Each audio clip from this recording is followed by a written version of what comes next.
Have you ever rolled up your sleeve for a blood test, thinking it was just another routine check, only to receive results that scared you, confused you, or even led to a new prescription you weren't expecting? Here's a truth very few seniors know.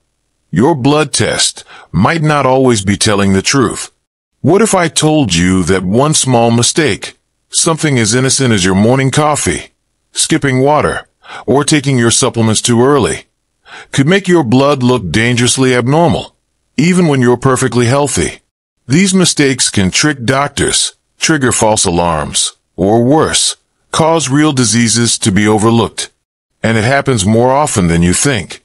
In fact, a recent study in the Journal of Clinical Pathology revealed something shocking. Nearly half of seniors' blood panels show false elevations or deficiencies directly tied to what they did or didn't do before the test. That means thousands of older adults may be placed on medications they don't need, while the early warning signs of serious conditions slip right past unnoticed. So today, we're diving into the 10 most common mistakes seniors make before blood tests. And make no mistake, some of these could mean the difference between peace of mind and a frightening misdiagnosis. Stay with me until the end, because mistake number 2 doesn't just distort your lab work. It can make your heart appear weaker than it really is. But first, let me ask you 2 questions. When was your last blood test? And before it, did you follow any special routine? Or did you just show up and hope for the best? Think about that as we begin. Let's count down the 10 biggest mistakes seniors make before blood tests, starting with the one most people think doesn't matter, but it does. Mistake number 10, forgetting to drink enough water. You'd be surprised how often this happens. Take the story of Margaret, a 72-year-old who came in for her yearly physical. She had fasted overnight, but skipped her morning glass of water. When her results came back, her doctor saw signs of kidney strain, borderline anemia, and abnormal electrolytes. She was frightened and immediately sent for repeat testing. But when Margaret returned hydrated, all those abnormalities vanished. What looked like disease was really just dehydration. This happens because without water, blood becomes concentrated, a condition called hemoconcentration. It can falsely raise red and white blood cells, platelets, electrolytes, and even kidney function markers like BUN. One study in the American Journal of Clinical Nutrition found that fasting patients who drank 2 glasses of water an hour before their test had hemoglobin levels up to 10% lower than those who didn't. That's the difference between looking anemic or completely normal. The fix: drink 1 to 2 glasses of plain water about an hour before your test, unless your doctor specifically says otherwise. Water doesn't break your fast. In fact, it makes your blood easier to draw and your results more reliable. Mistake number 9, taking supplements before the test. Most seniors are careful about their supplements, but taking them the morning of your blood draw can secretly alter results. Iron, B12, vitamin C, calcium, fish oil, biotin. Each one can distort readings. For example, vitamin C can artificially lower creatinine, which doctors use to check kidney function. If it looks too low, early kidney disease might go unnoticed. Biotin, common in hair and nail formulas, can throw off thyroid hormone tests, making a healthy thyroid look diseased. In fact, a 2020 study in Clinical Laboratory Science showed creatinine readings were 12 to 18% lower in patients who had taken vitamin C within 6 hours of testing. The fix: unless your doctor specifically instructs otherwise, skip all supplements for 24 hours before your test. And always bring a written list of every supplement you take. Even harmless, over-the-counter pills can matter. Mistake number 8, drinking coffee or tea while fasting. A common question I hear is, but coffee doesn't have calories, so it's okay, right? Wrong. Caffeine stimulates cortisol and adrenaline, both of which raise blood sugar and stress your system. A meta-analysis in nutritional biochemistry found that just 1 cup of coffee, about 100 milligrams of caffeine, raised fasting glucose in seniors by up to 10 milligrams per deciliter. That's enough to push someone from normal into the pre-diabetic range. Even green tea and decaf can interfere, especially with clotting tests. The fix: true fasting means no coffee, no tea, no juice, just water. Mistake number 7. Skipping medications without permission. Many seniors think they should stop taking medications, so the results are clean. But this is a dangerous myth. When John, a 68-year-old with high blood pressure, stopped his medication before a test, his number spiked so high that his doctor feared organ damage. But it wasn't his condition, it was medication withdrawal. A study in the Journal of General Internal Medicine found that 1 in 5 seniors who skipped meds before testing had abnormal readings caused by withdrawal, not disease. The fix: never stop medications unless your doctor gives you written instructions. If a drug truly interferes with the test, your doctor will guide you. Otherwise, skipping can be riskier than continuing. Mistake number 6. Exercising before the test. It might feel good to get a morning walk before the lab, but it's one of the worst things you can do.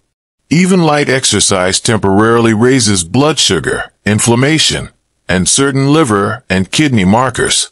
In one study from the European Journal of Applied Physiology, seniors who walked for 30 minutes before testing showed glucose levels 12 to 20 mg/dl higher, and CRP inflammation markers nearly 40% higher.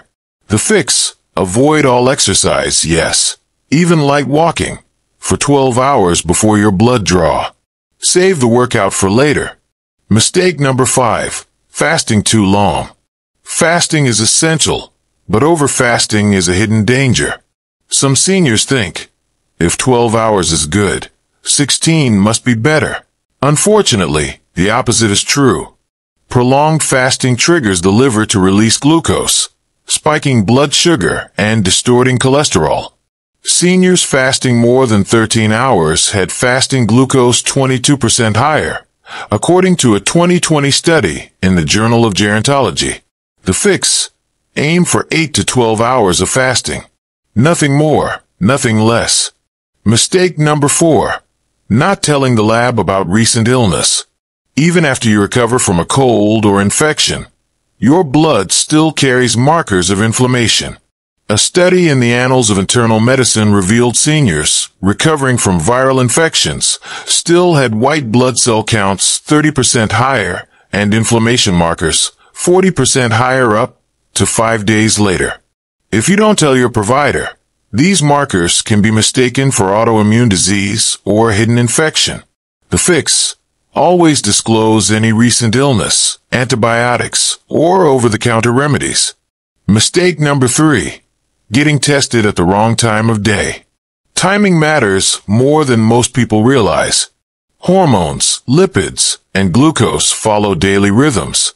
Cortisol peaks in the morning, then plummets by late afternoon.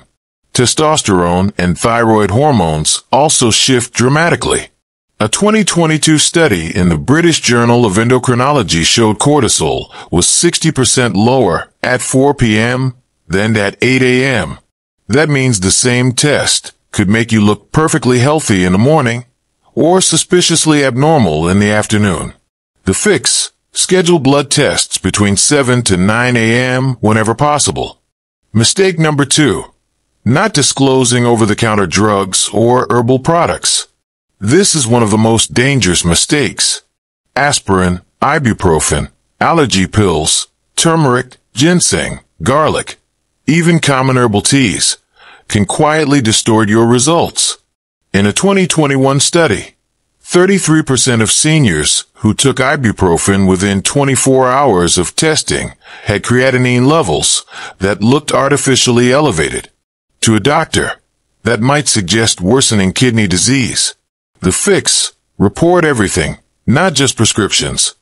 Herbs, teas, supplements, and over-the-counter painkillers all matter.